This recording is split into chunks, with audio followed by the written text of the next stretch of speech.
Me encontraba aún inspeccionando la cuba cuando, a eso de las 7, vi aparecer en el claro a Jesús de Nazaret. Era el primero en abandonar la tienda destinada a los hombres. Me quedé quieto. El gigante, que se había desembarazado del manto, estaba descalzo. Caminó unos pasos hacia la fogata y, tras saludar a las mujeres, aproximó las palmas de sus largas manos al fuego, procurando entrar en calor. Después, levantando el rostro hacia el azul del cielo, cerró sus ojos, llevando a cabo una profunda inspiración. Su piel bronceada se iluminó con la caricia de aquellos tibios rayos solares. Una de las mujeres sacó al maestro de aquellos placenteros momentos, indicándole que tenía listo el lebrillo de barro con el agua para su aseo. Jesús correspondió a la discípula con una sonrisa y, con toda naturalidad, tomó su túnica blanca por el amplio cuello, sacándola por la cabeza.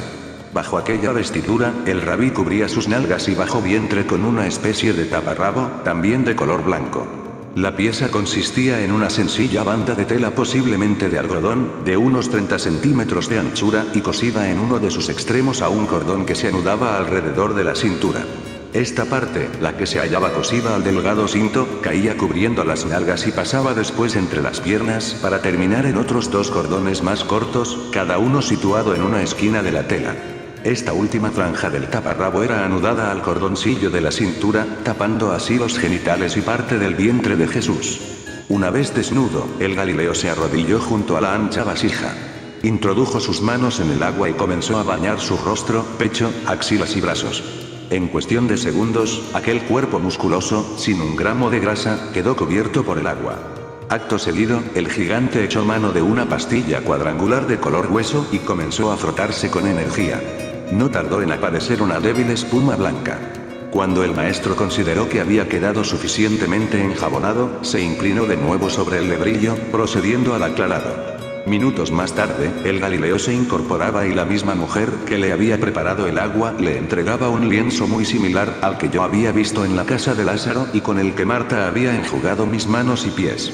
Jesús tomó aquella especie de toalla y fue secando su cuerpo. Al concluir echó la cabeza hacia atrás, sacudiendo sus cabellos. Pero, antes de enfundarse nuevamente su túnica, el rabí extendió sus manos. Y la mujer vertió sobre sus palmas unas gotas de un líquido aceitoso. Tal y como era costumbre en aquella época, el nazareno extendió la esencia por sus axilas, cuello, torso y cabellos, cubriéndose seguidamente. Por último, arremangando el filo de la túnica, entró en el recipiente, lavando sus pies. Mientras Jesús terminaba de calzarse las sandalias con cintas de cuero, Felipe, Andrés y otros discípulos comenzaron a salir de la tienda. En ese instante vi aparecer en el campamento al pequeño Juan Marcos, cargando una cesta. Sin mediar palabra se la entregó a una de las mujeres, sentándose después junto a la hoguera. Sus ojos no perdieron ya de vista a Jesús. Algunos de los apóstoles imitaron al maestro y, tras las abluciones, ocuparon también un lugar alrededor de las llamas, dispuestos a desayunar. Las mujeres comenzaron a distribuir leche caliente. Una de ellas retiró el paño que cubría la cesta de Juan Marcos y, con vivas muestras de alegría, enseñó a los discípulos 2 enormes hogazas de pan. Felipe se hizo cargo de ellas y, tras cortarlas en rebanadas, fue repartiéndolas. Yo aproveché aquellos momentos para aproximarme al lebrillo donde se había aseado el Señor y sus hombres y examiné la pastilla cuadrangular de jabón. Al olerlo percibí de inmediato un gratísimo perfume a romero. Una de las mujeres, al verme tan ensimismado con el jabón, se adelantó hasta donde yo estaba y, soltando una carcajada, me advirtió: Jasón, eso no se come. La buena mujer no tuvo inconveniente en detallarme cómo confeccionaban aquel jabón. Cuando no tenían a mano sebo, utilizaban tuétano de vaca. Una vez fundido en agua caliente lo mezclaban con aceite, añadiéndole esencia de romero, como en este caso, o diferentes perfumes, tales como tomillo, azahar o zumo de limones. Después, todo era cuestión de vertir el líquido en unos rudimentarios moldes de madera o de hierro y esperar. Cuando el grupo tenía tiempo y dinero, las mujeres preferían perfumar el jabón con láudano. Algunos pastores se dedicaban a su venta. Al parecer les resultaba bastante fácil de obtener, bastaba con que tuvieran paciencia para peinar las barbas de las cabras que pastaban en los jarales. La resma en cuestión impregnaba los mechones de pelo de los animales y los pastores, como digo, solo tenían que retirarla. Atento a las explicaciones de la mujer, no caí en la cuenta de que alguien se hallaba a mi espalda. Al volverme recibí una nueva sorpresa. Era Jesús. Traía un humeante cuenco de leche en su mano izquierda y una rebanada de pan en la derecha. Al ver mi cara de asombro, sonrió maliciosamente, haciéndome un nuevo guiño e invitándome a que aceptara la colación. Al tomar el pan y el recipiente, mis dedos rozaron su piel y noté alarmado cómo mi corazón multiplicaba su bombeo. Qué difícil era conservar la objetividad ante aquel extraordinario ejemplar humano. No podía entenderlo muy bien. ¿Por qué los discípulos de Jesús de Nazaret se hallaban tan silenciosos? Aquel desayuno fue tenso. Nadie parecía dispuesto a abrir la boca. Ciertamente, los acontecimientos de los últimos días y, sobre todo, el fantasma del decreto del Sanedrín contra la persona del Maestro, planeaban sobre los corazones de aquellos hombres. Sin embargo, resultaba chocante que el nazareno fuera el menos atormentado del grupo. Las espadas seguían al cinto de algunos de los 12 y aquella noche, como en la anterior, se establecería el rutinario servicio de guardia a las puertas del campamento. Judas Iscariote fue el último en salir de la tienda. Por sus ojos enrojecidos y su semblante demacrado, tuve la impresión de que no había dormido gran cosa. Apuró su ración y, como sus compañeros, permaneció sentado, como distraído. El maestro, al fin, rompió el silencio, diciendo: «Hoy quiero que descanséis. Tomaros tiempo para meditar sobre todo lo que ha ocurrido desde que vinimos a Jerusalén. Reflexionad sobre lo que está a punto de llegar». La decisión de Jesús sorprendió un poco a los asistentes. Todos creían que el rabí entraría nuevamente en el templo y que se dirigiría a las masas. Sin embargo, el Galileo, puesto en pie, confirmó su decisión, haciendo saber al jefe del grupo que pensaba retirarse durante toda la jornada y que, bajo ningún pretexto, deberían traspasar las puertas de la ciudad santa. Andrés asintió con la cabeza y Jesús se retiró al interior de la tienda. Aquello, lo confieso, me desconcertó tanto o más que a los discípulos, aunque por razones bien distintas. ¿Qué pretendía el nazareno? ¿A dónde pensaba dirigirse? Mi misión era seguir los pasos de Jesús de Nazaret, allí donde fuera o estuviera y siempre y cuando mi presencia no motivara una alteración de los hechos históricos. Por otro lado, Caballo de Troya me había asignado la difícil e inaplazable tarea de conectar con el procurador romano. Era vital que Poncio Pilato supiera de mí, que me conociera personalmente. Ello facilitaría mi ingreso en la Torre Antonia en la mañana del próximo viernes. Además, esa cita, en manos de José, el de Arimatea, estaba prevista inicialmente para esta misma mañana del miércoles. ¿Qué debía hacer? Para colmo, un pensamiento comenzó a hostigarme. ¿Qué maquinaba el cerebro de Judas? Algo en lo más profundo de mi ser me decía que aquella jornada iba a ser decisiva en los planes y decisiones del traidor. Y yo debía estar al corriente. Judas, como ya he dicho en otras ocasiones, me atraía especialmente. En el fondo era el único que se rebelaba contra todo aquello. Me hallaba sumido en estas graves dudas cuando Jesús se presentó a la puerta de la tienda. Había tomado su manto y anudado en torno a su cabeza un pañolón o sudario. Aquello significaba que se proponía caminar y bastante. En ese momento, David Zebedeo, uno de los discípulos más corpulentos y rápido de pensamiento y que jugaría un papel extraordinariamente práctico y eficaz durante las terribles jornadas del viernes, sábado y domingo, salió al paso del gigante, exponiéndole lo siguiente: «Bien sabes, maestro, que los fariseos y dirigentes del templo buscan destruirte. A pesar de ello, te preparas para ir solo a las colinas. Esto es una locura. Por tanto, mandaré contigo 3 hombres armados para que te protejan».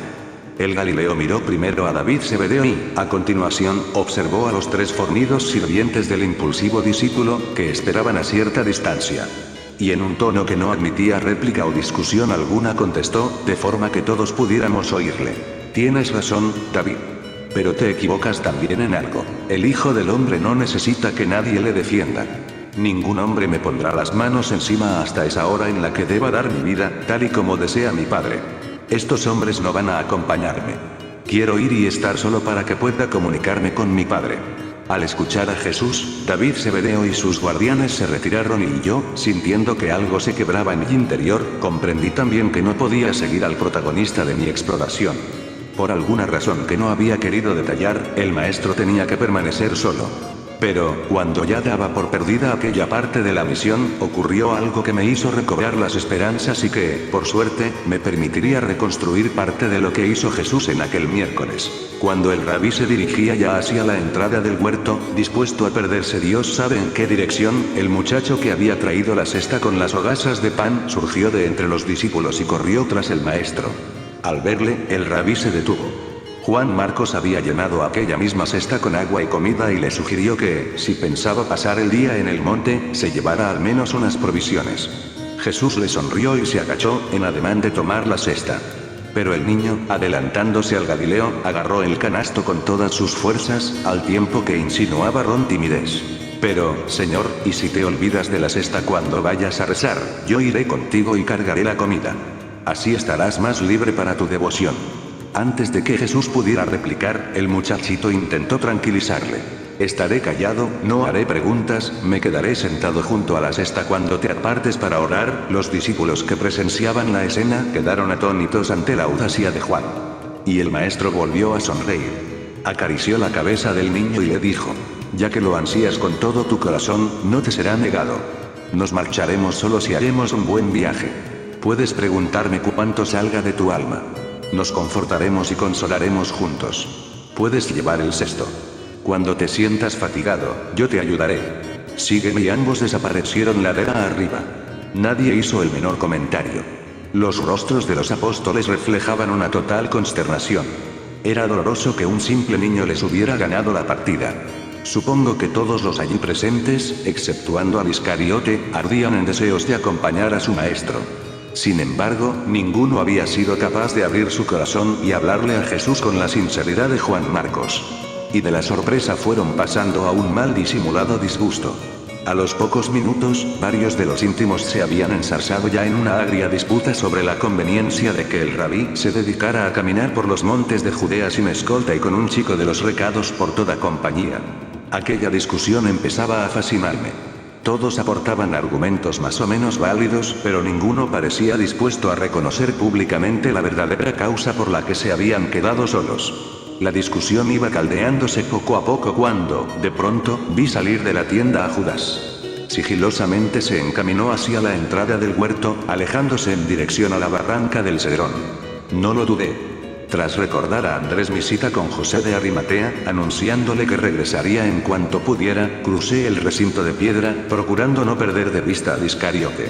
Este había descendido por una de las estrechas pistas que conducía a un puentecillo sobre el cauce seco del Cedrón y que unía la explanada este del templo con el monte de los Olivos. Judas, con paso decidido, atravesó el lugar donde yo había asistido a la prueba de las aguas amargas, deteniéndose bajo el transitado arco de la puerta oriental del templo. Confundido entre los numerosos peregrinos que iban y venían, pude ver cómo el traidor besaba a otro hebreo.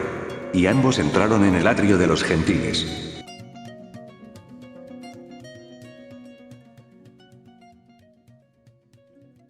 Te invito a suscribirte. Gracias.